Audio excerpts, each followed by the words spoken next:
So here are my 2 cents on the Constitutional Court rulings delivered today against the war veterans and former member of parliament Prince Tubeko Sana pena mashikubda toka pangwa then was subscribe or like or turn the bell icon.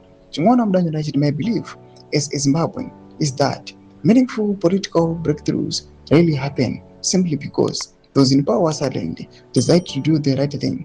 Throughout our history, progress has usually come when pressure creates consequences and forces a response. Zimbabwe did not attain independence because Ian Smith suddenly accepted the logical argument he could have accepted in 1965. It took 14 years of armed struggle before they recognized that the situation had become untenable and agreed to negotiate.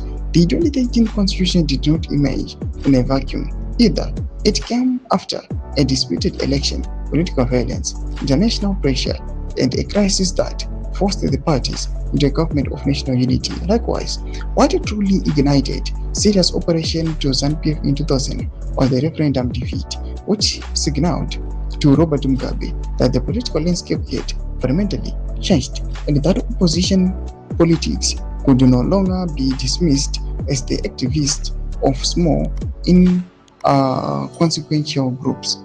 That is why I believe Zimbabweans who are waiting for the Constitutional Court to serve the Constitution or the rest of us remain passive may be setting themselves up for disappointment. Without some form of pressure that creates consequences for political actors and institutions, there is little incentive for those institutions to act differently. The Constitutional Court has once again relied on procedural and technical grounds to avoid determining the substantive constitutional questions before it, whether under Chief Justice Godfrey Chijikausiku, Chief Justice Luke Malawa, or now Chief Justice Elizabeth Kaunza.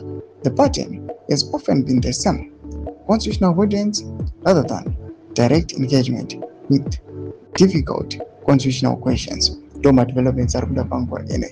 Kana comment section medu zafungura any more kudipa msulubu chitko ichi. So subscribe or like until on the bell icon.